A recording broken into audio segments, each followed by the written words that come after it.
Bom dia, pessoal. Bom dia. São 7 horas da manhã, hoje é dia 30 de julho de 2025. Vamos sair da cama. Frio que dói aqui no Sudeste e também no Sul, né? A frente fria que chegou abrindo o tempo, porque até ontem eram dias nublados, mas agora não. Agora é aquele frio, né? Que se segue a frente fria. E frio pra caramba, porque hoje de manhã estava 7 graus aqui em São Paulo. Deu até vontade de ficar na cama, viu? Um pouco mais de preguiça e vocês não iam ter o Desperta de hoje, porque de que deu vontade, deu. Tava uma delícia embaixo dos cobertores. E tá mais frio ainda em Curitiba, né? Temperatura beirando aí quase o 0 grau, chegando a 3 graus Celsius em algumas partes do país, regiões de Serra, Serra da Mantiqueira, região de Campos do Jordão, Monte Verde, Camanducaia. O pessoal todo lá curtindo a friaca, né, que persiste ao longo do dia de hoje. Hoje vai ser um dia de céu claro, diferentemente de ontem, né? Eu vou começar o programa de hoje, diferentemente do que eu faço todos os dias, a gente começa aqui com a meteorologia, mas eu vou hoje começar falando de um outro evento, não tem nada a ver com o clima, foi um terremoto que aconteceu na Rússia e que gerou consequências no Havaí e também no Japão, com um tsunami que chegou a ter ondas de 3 metros de altura. Esse terremoto aconteceu ontem à noite, por volta de 10 horas, entre 10 e 11 horas da noite, e já chegou até as praias do Japão e também da Rússia, né? Provocando danos, mas não há informações ainda de feridos, tá? Vamos ver aqui, vou começar aqui, depois eu falo dos destaques de hoje, mas eu quero mostrar para vocês aqui na capa do New York Times um vídeo que já chegou ali mostrando como é que foi a passagem desse tsunami, né? Foi um fenômeno respeitável, assim, embora tenha tido uma dimensão menor do que aquele que assustou o mundo alguns anos atrás, que aconteceu lá no Japão, né? E que provocou danos à usina nuclear de Fukushima. Né? Vocês estão vendo aqui na capa do New York Times, olha só, Severo Kurslik na Rússia, opa, caiu o site do New York Times aqui, deixa eu reaver aqui a conexão. Eu já mostro para vocês, tá bom? Tá aqui, olha. Houve alerta de tsunami até mesmo na costa americana, tá? Na Califórnia, não foi apenas no estado do Havaí. Vocês podem ver aqui uma fotografia do amanhecer ou do anoitecer, né? Em Ocean Beach, lá em São Francisco.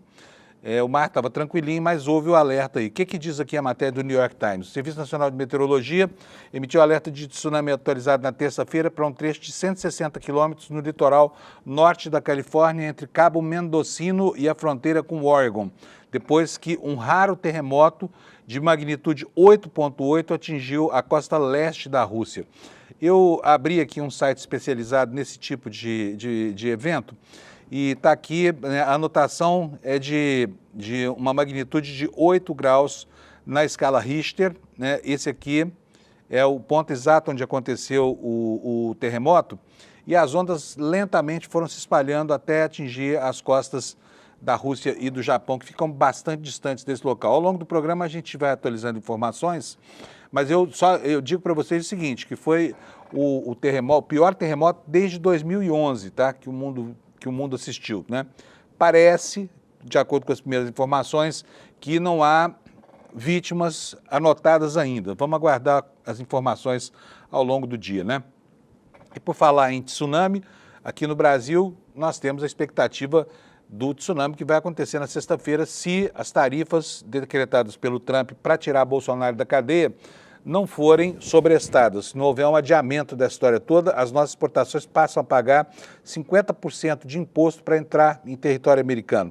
E isso tem feito com que uma grande mobilização internacional aconteça, mas ainda sem nenhum sucesso, porque, ao que tudo indica, o presidente dos Estados Unidos, apesar de todas as censuras que vem recebendo no plano interno e também no plano externo, ele está muito persistente na ideia de aplicar essa punição para fazer com que o Brasil, que ele acha que é uma república mesmo de bananas, né, force aí o seu poder judiciário, porque o executivo, no caso o governo Lula, force o poder judiciário a anistiar esse bandido chamado Jair Messias Bolsonaro, que usou e abusou das nossas instituições aqui com seu plano de golpe. O que não vai certamente acontecer e tem, inclusive, servido para fortalecer certas posições aqui no Brasil, né? Esse é o nosso, isso é que está no nosso foco hoje. tarifaço. De um lado, essa movimentação antipatriótica, traiçoeira, do filho do Bolsonaro com Paulo Figueiredo lá nos Estados Unidos, para que as empreitadas do governo e os interlocutores destacados pelo Brasil não tenham acesso às fontes americanas. Olha, ontem foi um dia marcado exatamente por isso. O Eduardo Bolsonaro ligou para 2 senadores do Partido Republicano que receberiam a comissão de 8 senadores brasileiros que está lá para explicar o que acontece de verdade aqui em relação ao processo do Bolsonaro, mas esses senadores não tiveram sucesso. Quer dizer, o Eduardo Bolsonaro está conseguindo bloquear os contatos brasileiros lá fora. Se isso não é uma ação de sabotagem da pátria, não sei o que seria. Né? Não sei o que seria. Falta esse sujeito, esse traidor da pátria, né? Esse lambe-botas dos Estados Unidos, de repente se alistar para uma campanha militar contra o Brasil. Absurdos, absurdos, né? Vamos para a previsão do tempo, então? Começando aqui o programa de hoje, mostrar o mapa do Brasil para vocês, está bonito. Vocês podem ver aí, olha, chuva só nessa fronteira mais ao norte e ao leste, depois nessa faixa que desce lá do sulzinho de Rondônia e chega até o litoral do Rio de Janeiro, de São Paulo e do Espírito Santo, né? Então, chuva só aqui, com declínio da temperatura anotado, inclusive para o centro-oeste, tá? Vocês podem ver aqui que sobre o sul de Goiás, região de Jataí, tem aqui um alerta de declínio da temperatura, chamando a atenção, inclusive, para a possibilidade de geadas nessa área do centro-oeste brasileiro, que é a área de Cerrado, né? Mas vamos começar aqui pelo sul, vou tirar esse alerta daqui, porque é aqui que está a maior consequência dessa frente fria, que já toma boa parte do território brasileiro. Olha, nós tivemos aqui na região de Erechim, no Rio Grande do Sul, alerta de geada essa madrugada e também alerta de geada aqui entre a Serra Gaúcha, a Serra Catarinense e o sul do estado do Paraná, numa região muito extensa. E como eu disse, temperaturas que chegaram muito perto de 0 grau nessa madrugada, que eu vou mostrar para vocês agora, para vocês terem uma ideia de como é que o pessoal está se virando com frio. Para variar, Curitiba é a capital mais fria do país, né? É a condição que ela ocupa durante todo esse inverno aqui. Só para matar a sua curiosidade, sabe a quanto chegaria aqui, segundo a previsão do Instituto Nacional de Meteorologia, a temperatura nesta madrugada lá na capital dos paranaenses? Chegaria a 4 graus Celsius apenas. Mas já há informações de relógios na rua lá marcando uma temperatura menor ainda, 2 graus, 3 graus Celsius de temperatura, né? E o tempo lá, o tempo em Curitiba, tem poucas nuvens, vai ser um dia bonito, tem possibilidade sim de geada no entorno da capital do Paraná. Vamos ver aqui em Porto Alegre. Porto Alegre, a temperatura mínima durante a madrugada foi de 10 graus Celsius, está melhor do que São Paulo, hein?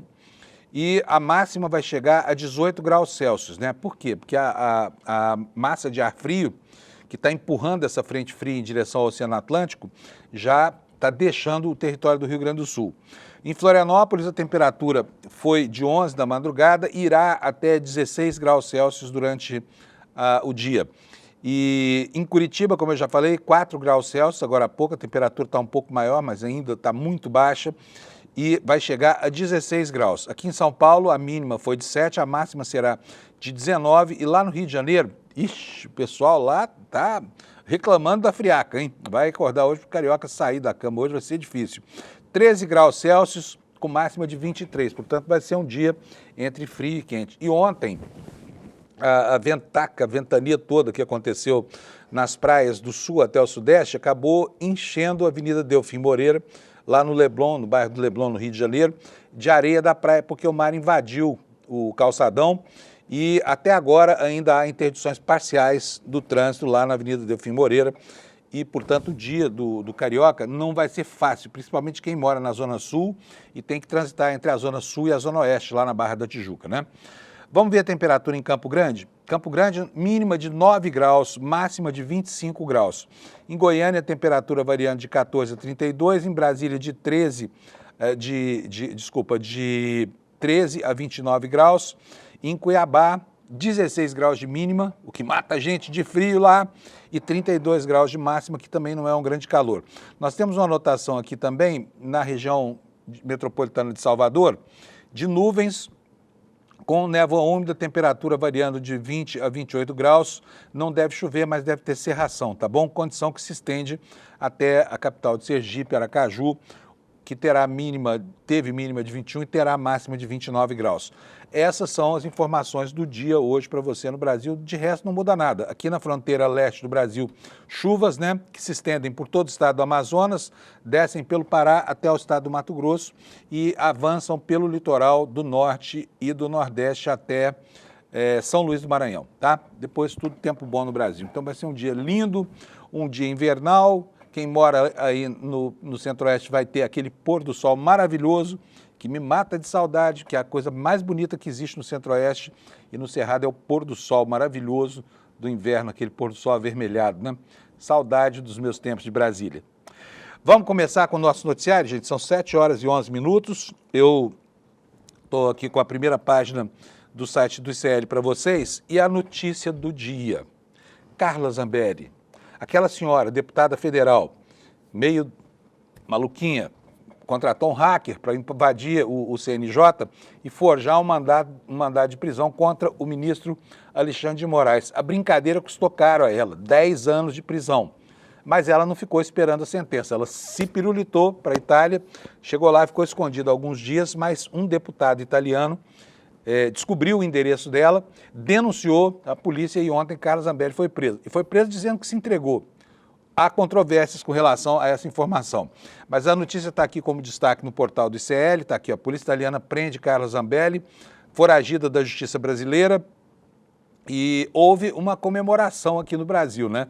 Muita gente torcendo para que a Carla Zambelli começasse a pagar pelos desaforos que praticou quando desafiava abertamente aqui a nossa institucionalidade, né? Agora está lá, pianinho na Itália.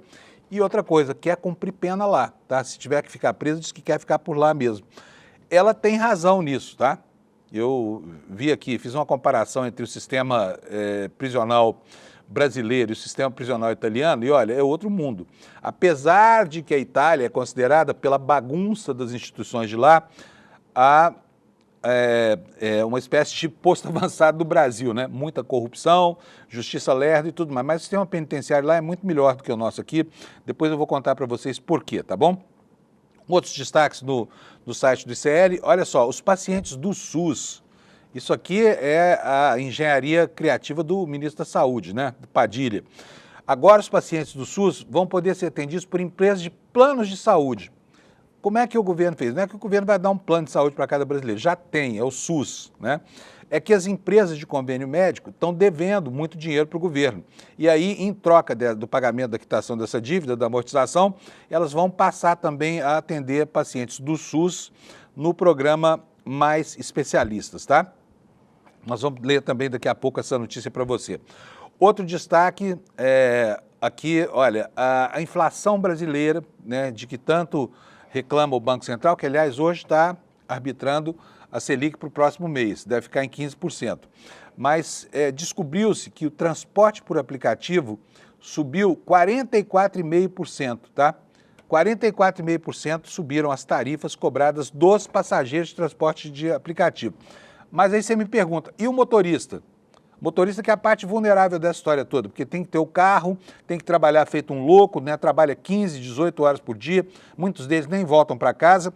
O motorista está ganhando mais? Não está ganhando mais. Então você paga mais e quem bota o dinheiro no bolso são as empresas de aplicativos, cujo trabalho é apenas conectar o passageiro e o motorista, tá? Sem dar ao motorista nenhuma garantia de nada, né? Olha, o custo da corrida aumentou nessa proporção, 44,5%, para um aumento dos combustíveis de 7%. Quer dizer, saíram muito no lucro, né? E aí fica essa questão, mas e o motorista, né? A reportagem que o site nosso reproduz aqui é do Brasil de Fato, do Vinícius Kochinski, e eu vou ler para vocês um trechinho. O transporte público por aplicativo virou o novo vilão da inflação. Em 12 meses, o preço de uma corrida de Uber, 99 e outras plataformas subiu 44,5%, 50% a mais.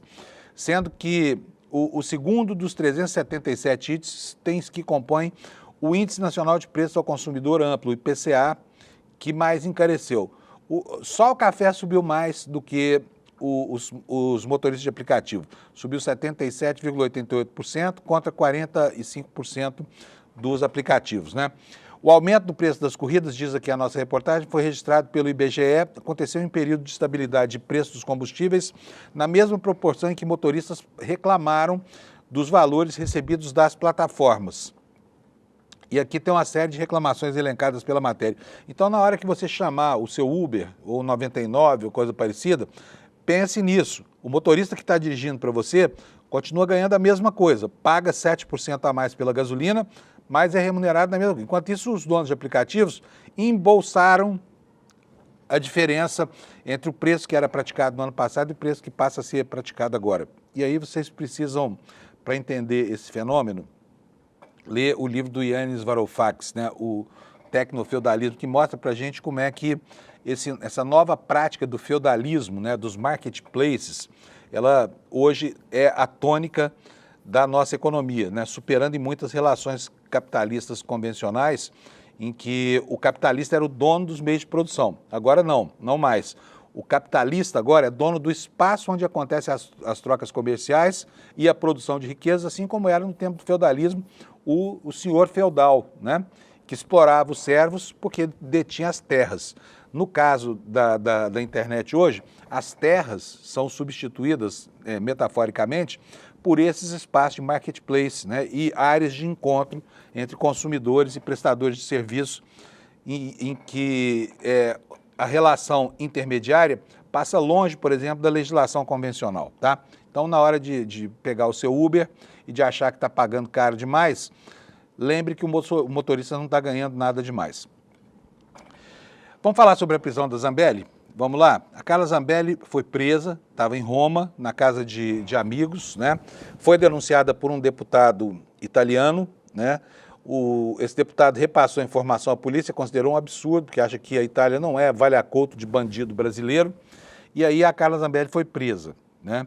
Vocês veem aí a imagem da nossa querida deputada foragida, né? Cara de peninha. Vamos ver aqui que nos diz o UOL Press no site do ICL. A deputada federal Carla Zambelli foi presa nesta terça, foi condenada a 10 anos de prisão porque invadiu o site do CNJ. Foi detida na Itália. O STF decretou no dia 5 de junho a prisão dela, que foi condenada a 10 anos de cadeia por causa dessa brincadeira da invasão do CNJ. O deputado italiano Angelo Bonelli relatou em postagem no X que deu o endereço de Zambelli à polícia e os agentes foram até lá para identificá-la e prenderam. Ele disse o seguinte: a Carla Zambelli está em um apartamento em Roma, forneceu o endereço à polícia. Neste momento, a polícia está identificando Zambelli, escreveu o parlamentar. A deputada deve ser extraditada e trazida de volta ao Brasil, onde começará a cumprir pena em regime fechado. A prisão não será mais preventiva, tá? Ela já é definitiva, porque quando saiu do país, no fim de maio, o relator do processo no Supremo, o ministro Alexandre de Moraes, já havia considerado que ela tentava fugir da lei e decretou a sua prisão preventiva. Desde então, porém, a primeira turma da corte já rejeitou os pedidos da defesa da deputada e o caso transitou em julgado. Não há mais o que fazer. O governo italiano disse que não sabia o paradeiro da deputada. O governo italiano, que aliás é muito simpático, essa turma do bolsonarismo extremado.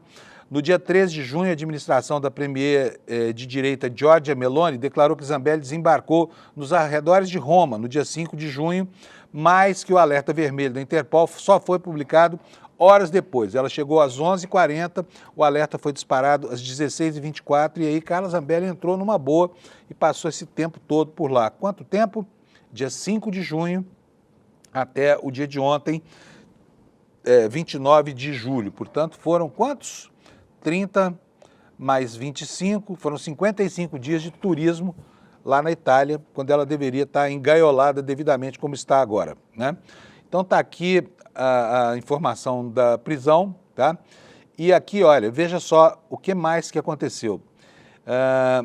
Uma deputada, a Duda Salabert, tem aqui bastante ativa, propôs uma moção de aplauso para esse deputado italiano que colaborou na prisão da Zambelli, né? Constrangendo, inclusive, o governo italiano, que parece não ter tido muito empenho em encontrá-la lá, já que estava tão fácil. Um deputado tinha essa informação. Imagino que os sistemas policiais de inteligência da Itália também deviam ter meios para chegar até ela, mas não foi o que aconteceu.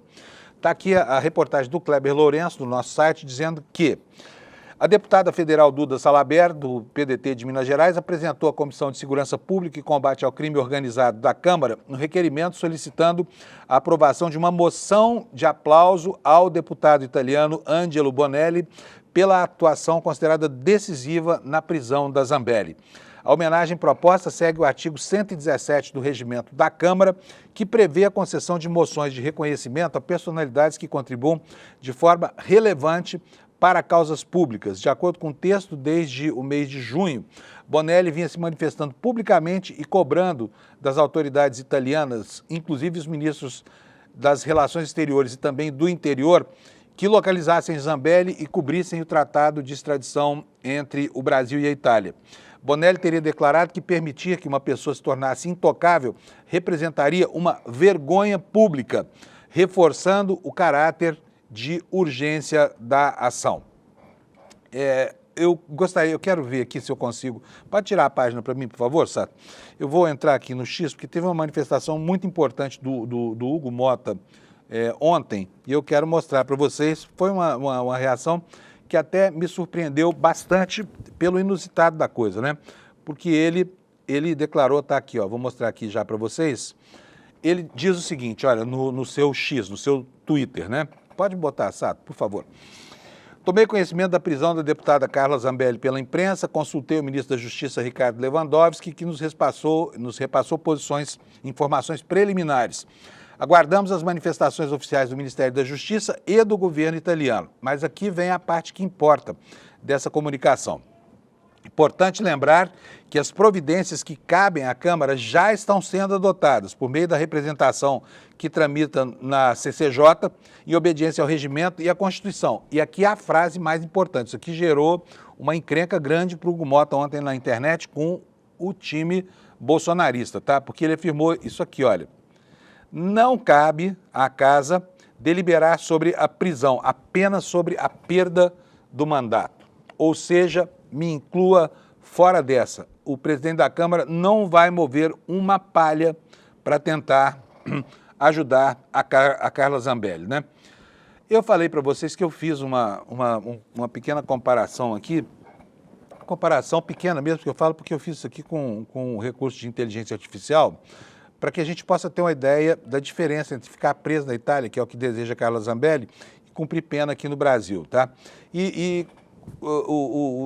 É óbvia a diferença, porque a principal característica do sistema prisional italiano é trabalhar pela reabilitação, enquanto que aqui no Brasil o foco prevê a reintegração do condenado, mas a partir de uma visão mais vinculada à punição, né? Lá na Itália vigora o princípio da dignidade humana, reforçado por decisões da Corte Europeia de Direitos Humanos, e o regime progressivo tem penas alternativas bastante utilizadas. Evolui-se muito rapidamente para prisão domiciliar, liberdade condicional, trabalhos comunitários, tá? Aqui o regime prevê o seguinte, a pessoa começa a cumprir pena no fechado, vai para o semiaberto e depois para o aberto, porém com muitos entraves na prática, tá? Só que as penas alternativas que lá na Itália funcionam, aqui não funcionam. Aqui a regra é mesmo a do encarceramento em massa. Com relação à superlotação, se conseguir ficar na Itália, Carla Zambelli está tendo uma grande vantagem aqui. Sabe quantos presos tem na Itália? A Itália tem 1/3 mais ou menos da população do Brasil, cerca de 65 milhões de habitantes. Eles têm 60 mil presos lá, 60 mil, guarda esse número, tá? O Brasil tem 3 vezes mais habitantes do que a Itália, só que a média de presos por habitante aqui é muito maior, porque nós temos 850 mil pessoas engaioladas no Brasil, encarceradas, em presídios que são verdadeiras pocilgas, né?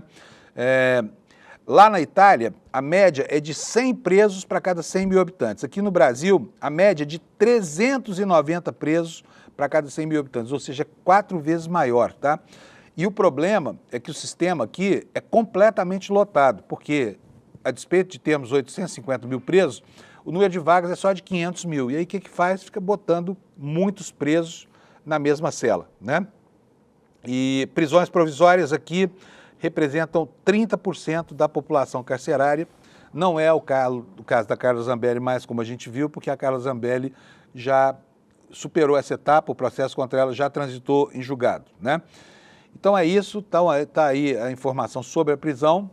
Vamos passar a tratar de outros assuntos enquanto a gente aguarda a longa novela que será agora a discussão da extradição ou não desta criminosa chamada Carla Zambelli ao Brasil, já sabendo aqui que o Poder Legislativo não moverá uma palha por esta alma penada.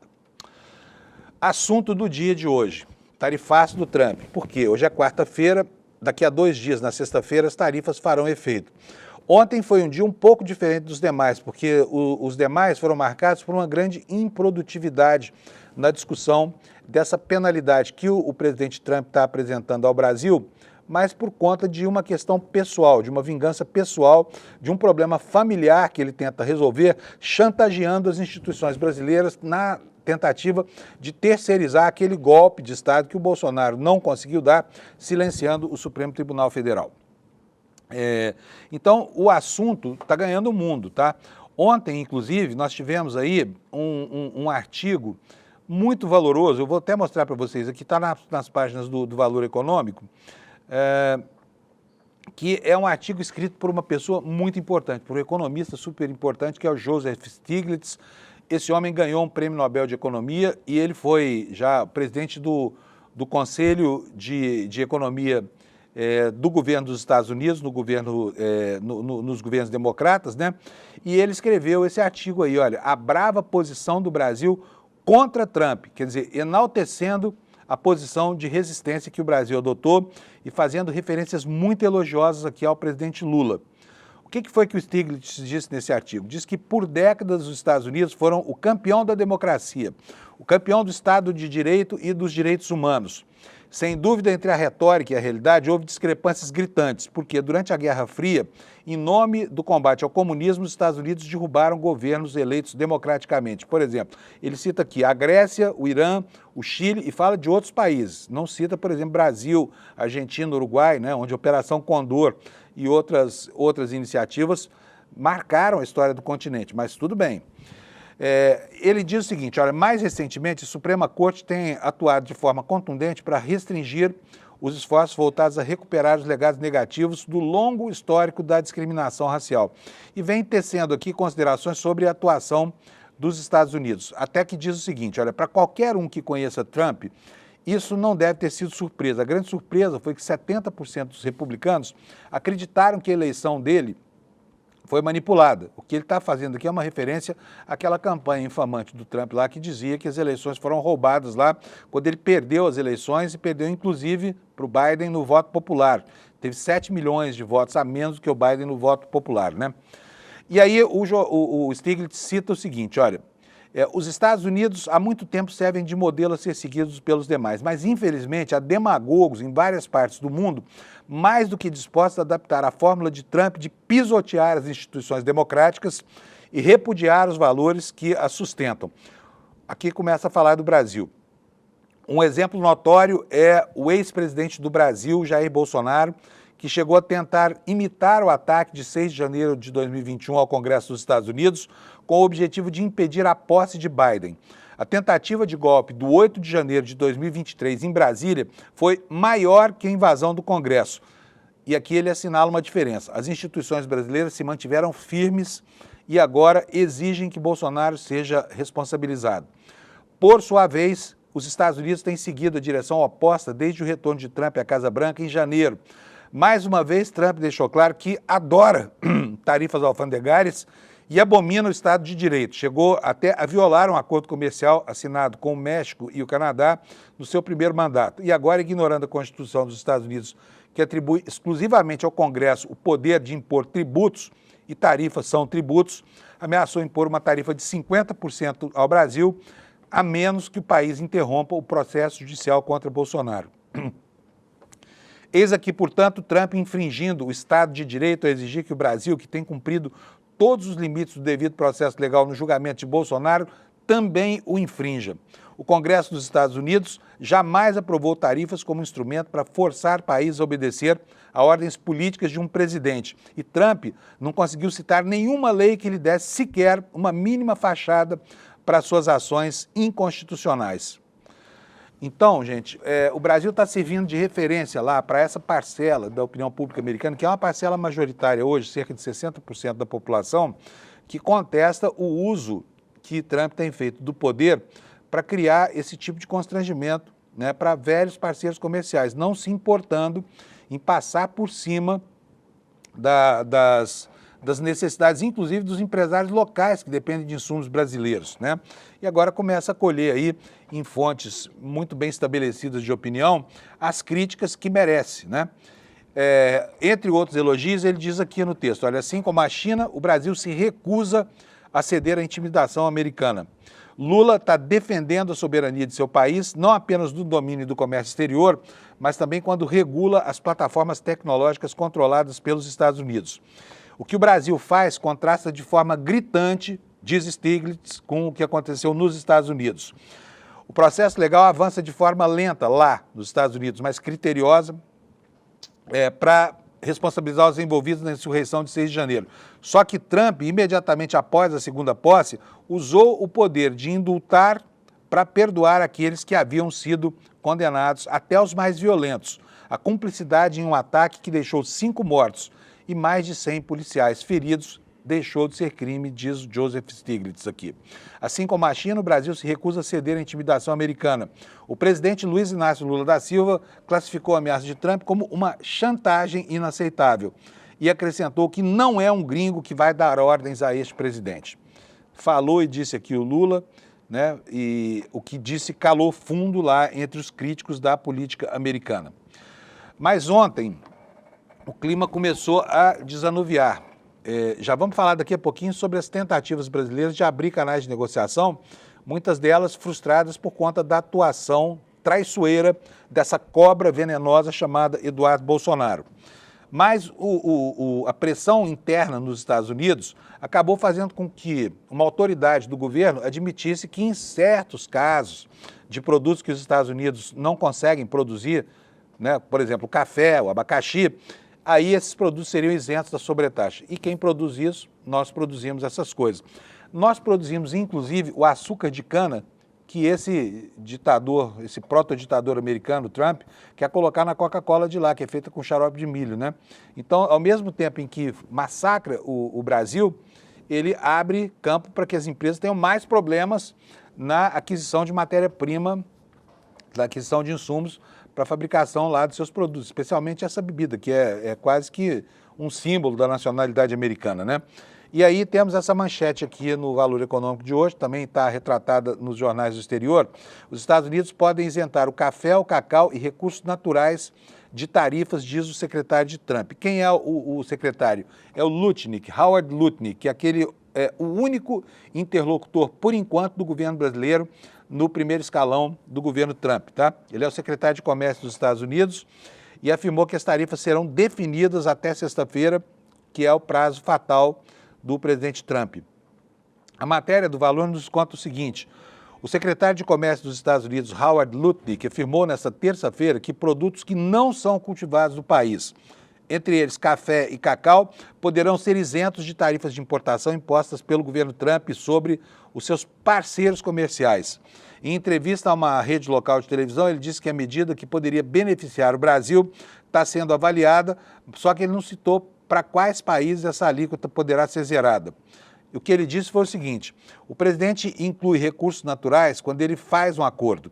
Se você cultiva algo e nós não, então isso pode entrar sem tarifa. Então, se fizermos um acordo com um país que cultiva mangas, caso do Brasil, ou abacaxi, caso do Brasil, eles podem entrar sem tarifa. Café e cacau seriam outros exemplos de recursos naturais, afirmou Lutnick nessa entrevista, sem dar mais detalhes. Quer dizer, tudo o que ele pintou aqui nos diz respeito, né?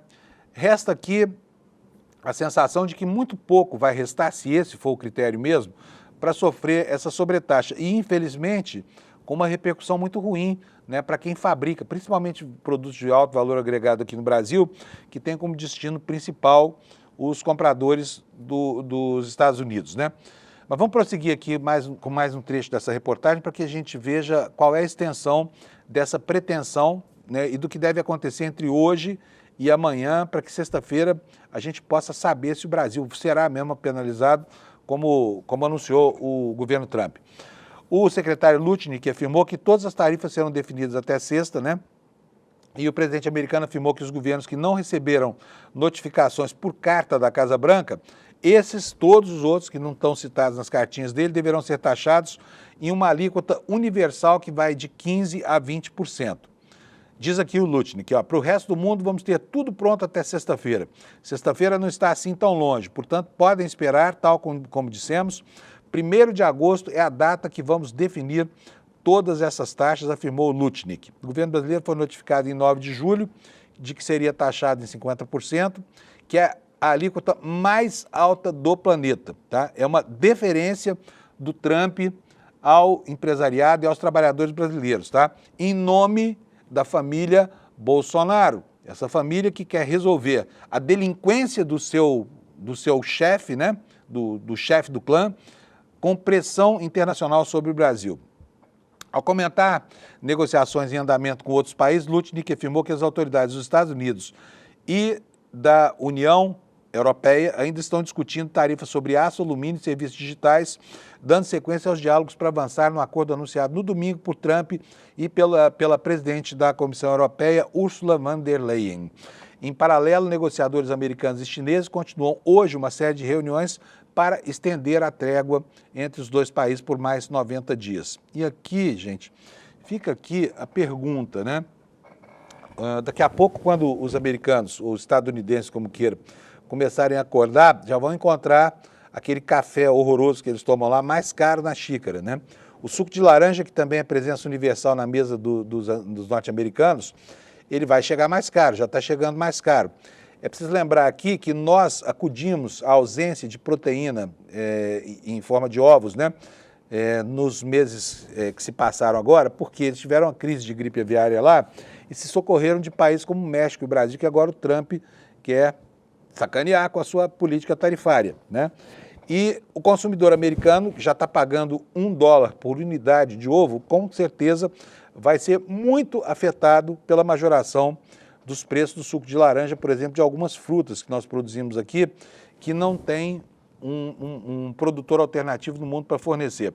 Então vai calar fundo. É preciso entender que essa resistência do Brasil, inclusive essa falta de possibilidade do diálogo, talvez tenha sido positiva, porque empurra o governo dos Estados Unidos para uma sinuca que ele mesmo armou, né? Isso vai representar a inflação dos Estados Unidos. O consumidor americano está se perguntando, mas olha, o que eu tenho a ver com a família Bolsonaro? Por que o Bolsonaro vai preso, está sendo julgado no Brasil e eu tenho que pagar essa conta aqui nos Estados Unidos? É assim que funciona a cabeça do consumidor americano, né? Vamos continuar com as informações, porque nós temos uma comissão de senadores nos Estados Unidos. Essa comissão é composta por 8 senadores de direita e também governistas, né?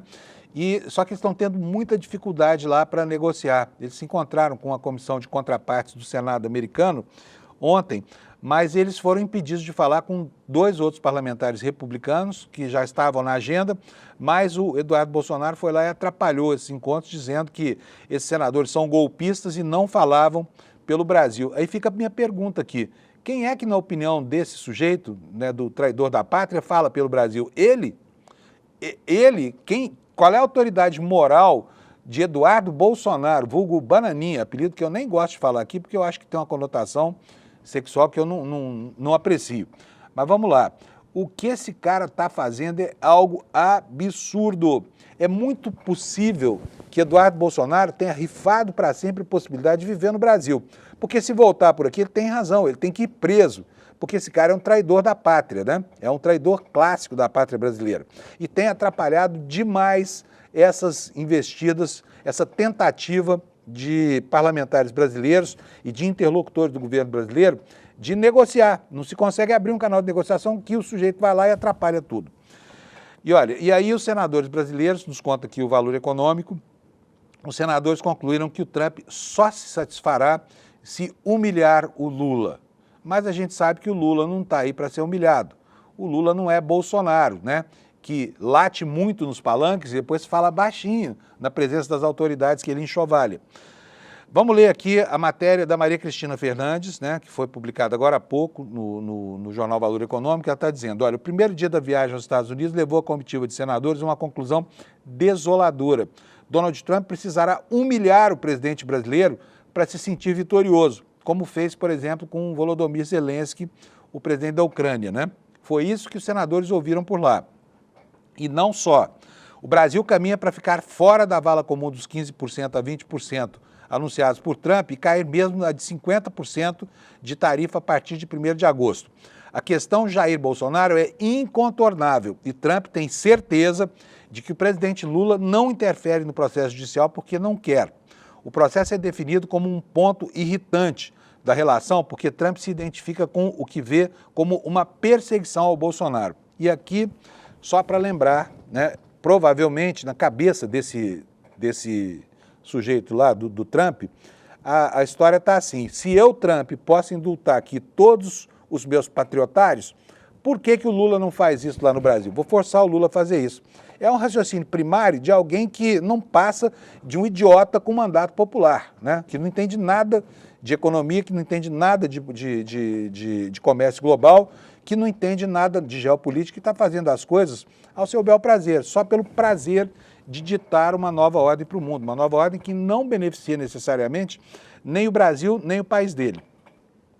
Continuando aqui com o relato do Valor Econômico. Ao longo do dia, os senadores ouviram de representantes de 20 empresas reunidos pela Câmara de Comércio Brasil e Estados Unidos e também de escritório de advocacia com acesso à Casa Branca, que Trump precisará sair com a sensação de vitória para entrar num acordo com o Brasil.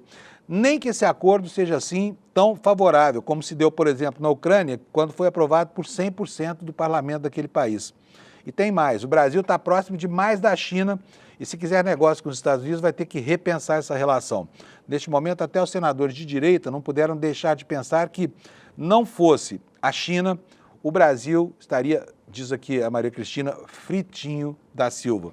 Como o tarifaço ainda custará se refletir nos empregos de empresas brasileiras com atividades nos Estados Unidos, a pressão que parlamentares americanos podem vir a fazer sobre a Casa Branca ainda vai demorar para colocar a bola no jogo, né? Botar a bola no chão. Então, gente, o que se espera por essas análises é que essa novela vá além da sexta-feira, né? Além da sexta-feira. Eu falei agora há pouco para vocês que os preços lá já estão se fazendo sentir. Os aumentos de preço estão berrando lá para o consumidor americano que segue se perguntando, mas por que eu tenho que pagar a conta das afrontas do julgamento de um títerezinho do Trump lá no Brasil que ele não admite que seja preso, né? E aqui nós temos uma matéria no G1 que anota o que está acontecendo com esse movimento dos preços aí, que sensibiliza, né, a opinião pública americana. O título é esse, tarifaço, enquanto Trump consegue tarifas, americanos recebem aumento de preços. Nos últimos meses, grandes varejistas e fabricantes de bens de consumo alertaram que teriam que reduzir lucros ou repassar custos aos clientes. Algumas empresas já fazem ambas as coisas. A matéria nos dá conta do seguinte: o presidente dos Estados Unidos, Donald Trump, está aplicando suas tarifas a uma porção de países e as empresas americanas já indicam como pretendem reagir, repassando os custos aos consumidores. Nos últimos meses, grandes varejistas e fabricantes de bens de consumo alertaram que tarifas sobre produtos importados pressionariam as operações, obrigando-os a reduzir lucros ou então a repassar custos, né? No caso da Procter Gamble, por exemplo, e de outras empresas, ambas as medidas já estão sendo adotadas, ou seja, redução de lucros e aumento de preço. Na terça-feira, a gigante do setor de bens de consumo, que fabrica itens domésticos como papel toalha e detergente, divulgou uma projeção negativa para o 2025, comunicou a grandes varejistas como o Walmart, por exemplo, que é a maior cadeia de varejo dos Estados Unidos, que vai aumentar os preços de alguns produtos já a partir da próxima semana. Esse desafio enfrentado pelas empresas nos próximos trimestres deve ser repassado aos consumidores. A Procter Gamble informou que aumentará os preços em cerca de 25%, de cerca de 25% dos seus produtos nos Estados Unidos, para compensar os custos dessas novas tarifas. Segundo o porta-voz da empresa, reajustes ficarão na faixa de um dígito médio em todas as categorias. Portanto, vem aí a conta, senhores consumidores dos Estados Unidos, se preparem para pagar a conta dos desatinos da família Bolsonaro aqui no Brasil. Com relação à posição das autoridades brasileiras, nós temos uma posição que segue firme, né? Uma posição cautelosa que segue firme e muito lúcida, que produz manchetes como essa que você está vendo aí no principal jornal da banca brasileira, que é o Valor Econômico, né? Uma fala do ministro Haddad na manchete dizendo que Lula está aberto a ligar para o Trump, mas com protocolo, né? Para não repetir o papelão que aconteceu com Zelensky, já ainda aqui emulando o mesmo espírito disso que foi percebido pelos senadores lá nos Estados Unidos, que esse sádico desse Donald Trump está querendo humilhar o governo brasileiro para se impor ao Lula como se fosse chefe dele, né? E o Haddad está alertando, o Lula pode até ligar, só que não vai ter palhaçada como aconteceu com o Zelensky, né? A matéria diz o seguinte: o ministro da Fazenda, Fernando Haddad, afirmou nesta terça que o presidente Lula está aberto a dialogar sobre o tarifaço e até a telefonar para o seu pai nos Estados Unidos, Donald Trump, mas com um protocolo a seguir para evitar aquilo que aconteceu com o Zelensky, que é o presidente da Ucrânia, né? O que disse aqui o ministro Fernando Haddad? O presidente Lula tem um outro tipo de perfil. Se houver uma reunião entre os presidentes, um telefonema entre os presidentes, nós temos que ter a segurança de que não vai acontecer com Lula o que aconteceu com o Zelensky, que passou por aquele papelão horroroso lá na Casa Branca. O horroroso aqui é por minha conta, mas foi uma cena, né, uma cena vexatória aquilo. Como é que um presidente de um país expõe outro chefe de Estado a uma situação horrorosa daquelas, né? O que diz o ministro Haddad? Nós estamos procurando os canais para trazer para a racionalidade a discussão. Agora, isso tem que ter um protocolo também, porque você não vai querer que o presidente Lula se comporte como o Bolsonaro se comportava, abanando o rabo e falando I love you, batendo continência, completou. Ele disse que os canais de negociação estão sendo vagarosamente desobstruídos, mas que ainda há muita incerteza sobre a amplitude do tarifaço. Abre aspas para a declaração do Haddad. Penso que temos condições de continuar negociando porque os canais estão sendo desobstruídos. Vagarosamente, mas estão, afirmou ele. Haddad negou que o governo tenha demorado para negociar com os Estados Unidos, contou que estava mantendo conversa com o secretário do Tesouro, Scott Bessent, desde maio deste ano, mas depois o diálogo foi interrompido porque as negociações foram concentradas na Casa Branca. O ministro brasileiro disse o seguinte: de maio para cá, estou trabalhando na negociação com os Estados Unidos. Agora, o governo dos Estados Unidos mudou completamente de postura de maio para cá. Não há, nem da parte dos Estados Unidos, total clareza sobre o que vai entrar no tarifaço, avaliou o titular da Fazenda aqui no Brasil. Ele disse que o Bessent está na Europa nesta semana, mas espera que no retorno do secretário do Tesouro aos Estados Unidos, o diálogo com a Fazenda brasileira possa ser finalmente retomado. E durante a entrevista o ministro contou que nas conversas que ele e o vice-presidente Geraldo Alckmin estão tendo com secretários e com técnicos americanos, há muitos outros temas que são tratados pelos Estados Unidos como uma justificativa para o tarifaço, além daqueles presentes na carta justificando a taxação em 50% dos produtos brasileiros. E o Haddad afirmou também, segundo o Valor, que o tarifaço pode ter um efeito deflacionário no Brasil. Por quê? Porque vai aumentar a oferta de produtos em território nacional. Por outro lado, como o Brasil exporta muitos insumos para os Estados Unidos, a população americana será fortemente afetada. Ou seja, é aquilo que vem sendo dito desde que essa novela começou, né? É ruim para nós? É ruim. Vai afetar as vendas para países estrangeiros? Vai afetar. O Brasil vai ter que buscar novos parceiros comerciais para escoar a sua produção? Vai. Vai ter prejuízo para produtores por exemplo, produtos perecíveis como as frutas? Pode ser que tenha. As exportações já estão paradas porque já não há mais tempo de enviar esses produtos para os Estados Unidos antes do vigor dessas tarifas. Mas até sexta-feira tem um mundo aí para passar, um mundo de água para passar embaixo dessa ponte, né? Porque, afinal de contas, parece muito claro, e essa é uma visão compartilhada tanto por técnicos brasileiros quanto por técnicos americanos, talvez o problema lá seja pior do que o problema aqui. Até porque o Brasil compra muito mais dos Estados Unidos do que os Estados Unidos compram do Brasil. E vocês repararam que nos últimos dias ninguém falou mais sobre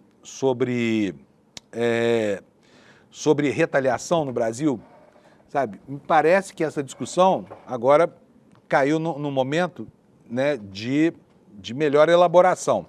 Por quê? Impor uma sobretaxa para retaliar o governo dos Estados Unidos significa, da mesma forma como significa lá prejudicar o consumidor americano, aqui significa prejudicar o consumidor brasileiro, que afinal de contas é quem paga essa tarifa, né?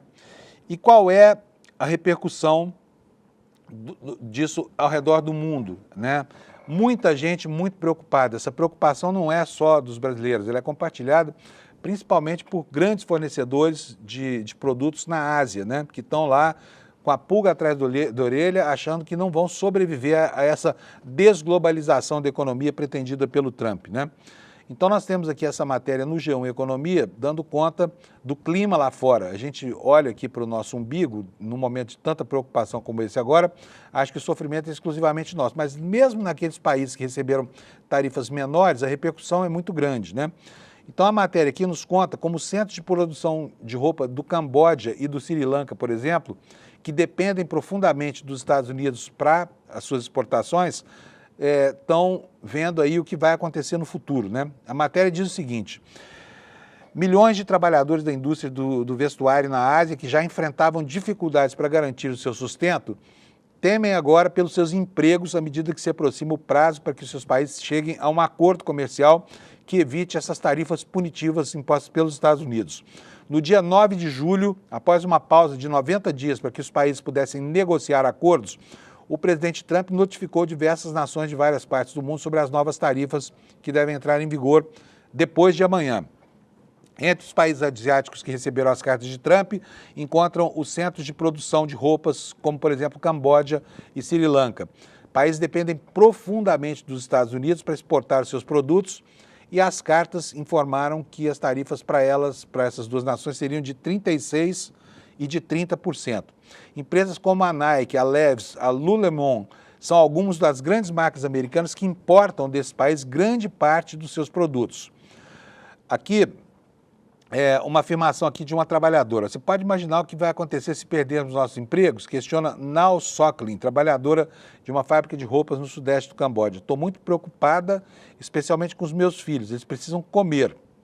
Ela e o marido, que se chama Kok Taok, ganham a vida costurando bolsas 10 horas por dia. E juntos eles ganham cerca de $570, cerca de R$3.150 por mês, que é suficiente para pagar só o aluguel e sustentar a comida de 2 filhos pequenos e mais os pais idosos, né? Então vocês veem por aqui que a repercussão é enorme, né? Tem muita gente muito preocupada e é incrível, né, perceber como a impiedade, como a falta de sensibilidade do Trump não leva em consideração o sofrimento humano. Para ele tudo é só demonstração de poder. Vamos mudar agora para outros assuntos, nós temos mais alguns minutinhos aqui antes do N1 e eu quero mostrar para vocês aqui o comportamento estranho da Polícia Rodoviária Federal. Vocês sabem, vocês se lembram daquele episódio, a Polícia Rodoviária Federal teve muito vinculada ao bolsonarismo, né? Ajudou a promover as motocicletas, a Polícia Federal se comportou mal, matou o Genivaldo, lembra? Matou asfixiado no porta-malas de um carro com uma bomba de gás lacrimogêneo. Só que a Polícia Rodoviária Federal agora não quer saber de explicar por que o Bolsonaro não foi multado nenhuma vez por estar dirigindo moto sem capacete, já que existe uma legislação no Brasil.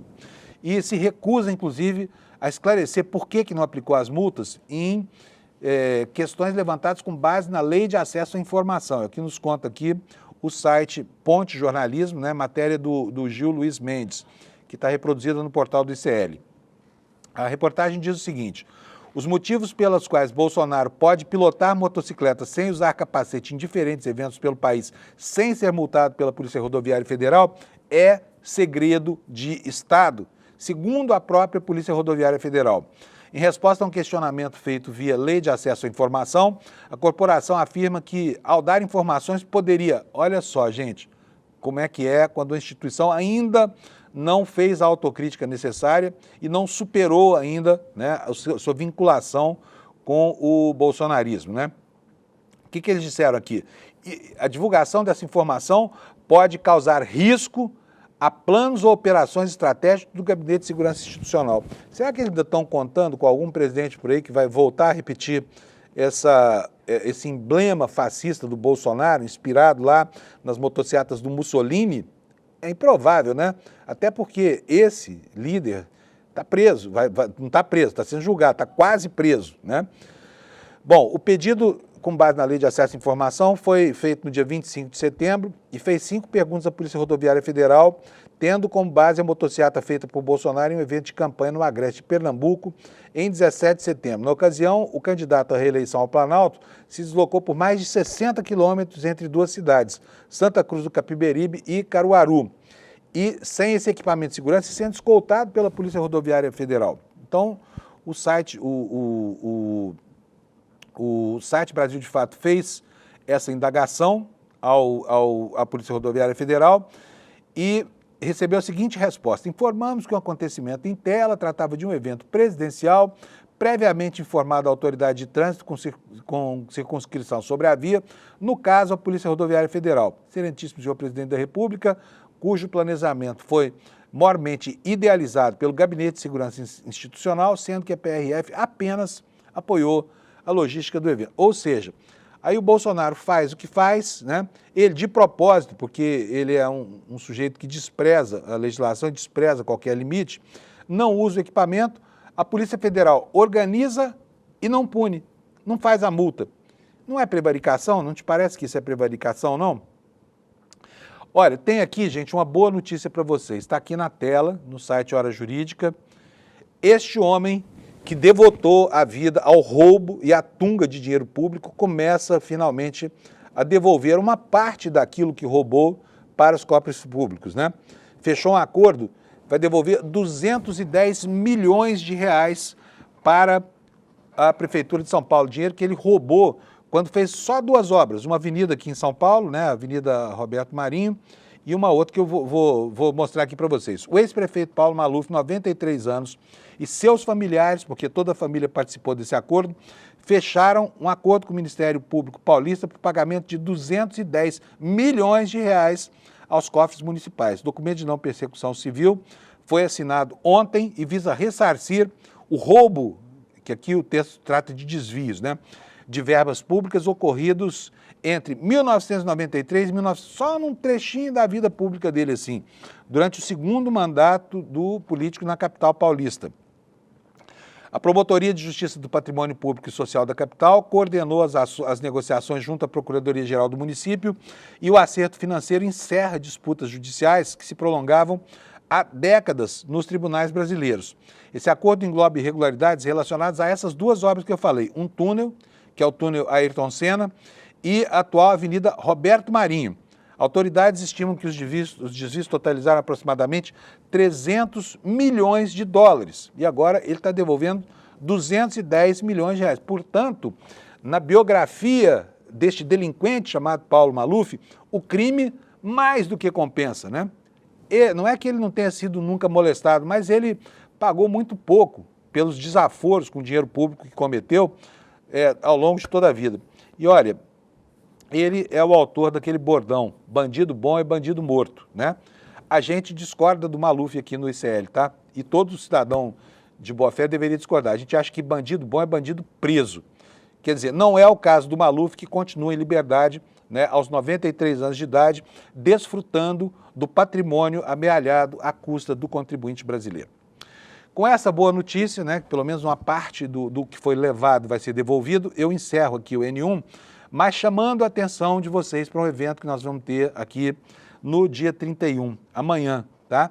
E é um evento muito bacana. Sato, põe aqui para mim no telão. É uma aula ao vivo com 2 craques, olha, o Gessé Souza e o professor João César de Castro Rocha vão estar aqui às 20 horas amanhã para que você possa participar dessa conversa. Quem são os inimigos do povo? Né? Editando aqui aulas que foram alguns dos maiores sucessos do ICL. Então não perca, amanhã, dia 31, você pega o seu convite para participar dessa conversa, imperdível mesmo, aqui no site do ICL. Bota aqui para mim na tela. Vai no despertaicl.com.br ou aqui no icl.com.br/aula, tá bom? Que você cai na página de inscrição, pega o seu convite e olha, é um tema, né, que está muito atual. Quem são os inimigos do povo? Se você não tem isso muito claro, aproveite e esclareça amanhã às 8 horas da noite, tá bom? Boa quarta-feira para vocês, a gente se encontra aqui amanhã às 7 da manhã. Obrigado pela sua audiência. Duas das aulas de maior sucesso que o ICL trouxe para vocês foram o Plano Secreto da Extrema-Direita, com João César Castro Rocha, e o Pobre de Direita, de Gessé Souza. Imagina os dois juntos? Pois é a surpresa que a gente preparou para vocês no dia 31 de julho, às 8 horas da noite. Os dois vão conversar sobre o que é essa força, né, que tanto nos atrasa, que tanto nos oprime e que tanto nos ameaça aqui no Brasil. A gente se encontra dia 31.